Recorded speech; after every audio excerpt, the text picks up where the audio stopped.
recommendation is a vital part of the application process. In fact, the recommendations are your third-party endorsement. So far in your application, the admissions board they would have read stories that you've told them about yourself. The recommendation gives them a quote-unquote objective perspective of what you've done to check the credibility of your story and whether it's authentic.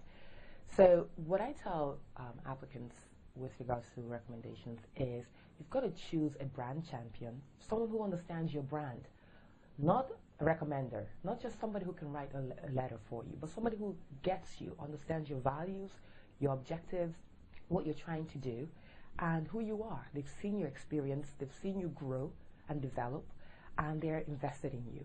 So these are core roles and core beliefs that you should have when looking for a recommender.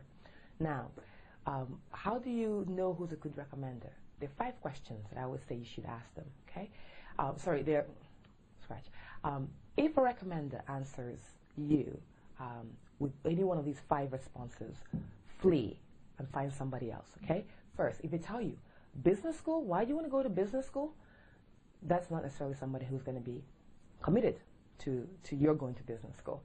If they say to you, why are you applying to these schools? Don't you think they're too high for you? That's a clue, okay? Another one is they say, oh, I've done a million of these. I can do this in my sleep. Don't let me I'm not going to sit down or have any dialogue with you. I'm an expert. I don't need any input. You might be a little bit concerned. And then there are a couple others. If they say to you, write it, I'll sign it. Very, very common, believe it or not. You've got to push back and try to get them to write that recommendation. If they're not willing to write it, they're not a brand champion. And then finally, I'm kind of busy right now. If they say to you, I'm kind of busy right now, they might say it diplomatically. You've got to read between the lines. That's them saying, I don't necessarily either care about you or you're not that important to me. I don't value you as much that I'm going to really go out of my way to write a letter of recommendation for you. So watch out for these few responses, and that will give you a clue. Okay.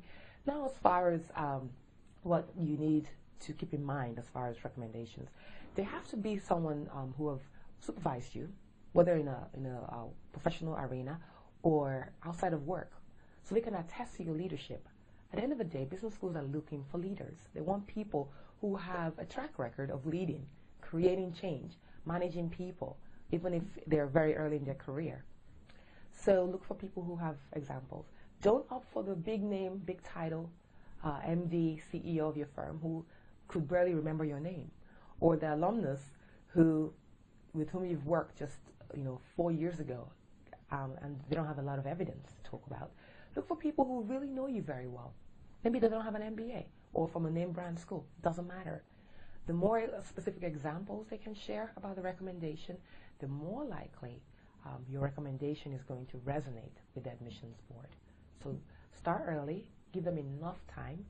I can't tell you how many situations recommenders have derailed applicants' dreams by procrastinating or doing a shoddy job and not really spending enough time. So approach them 6 months before you're going to apply. So if you're thinking of applying for round 1, this is the time to begin to reach out to your recommenders and prepare them beforehand. So all the best to you.